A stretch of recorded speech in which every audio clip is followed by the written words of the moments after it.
So I said that this lecture was going to focus on three main questions. We've spent a lot of time on that first question of what is university learning. We've explored it from several different perspectives so that you could have a sense of what the fundamental cultural assumptions are that underpin the educational process in English-speaking universities.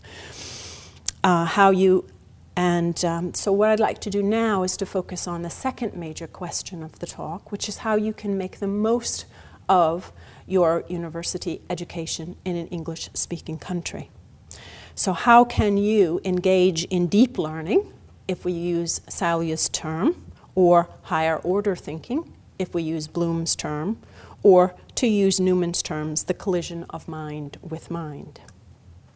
So let's take a moment to do our third reflection.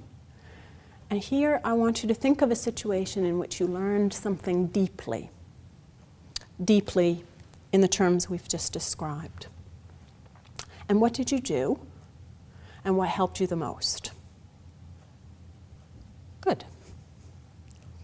We'll look at that more closely in the tutorials later, because I know I don't want to keep you over time today. So what I want to focus on is the process of university learning in English-speaking countries.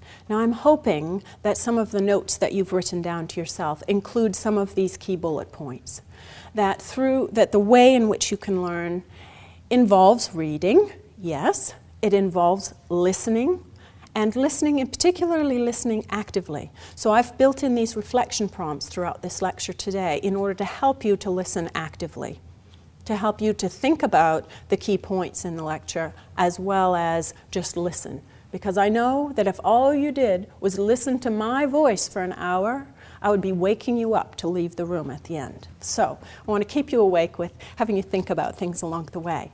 And it's important that you take that mindset into any lecture that you have, even if the lecturer doesn't do what I've done today, which is pause throughout the lecture. You should still be thinking to yourself, generating questions, or paying attention to the questions that the lecturer might be posing, so that you are actively engaging with the content, even if the lecture is going through quite continuously.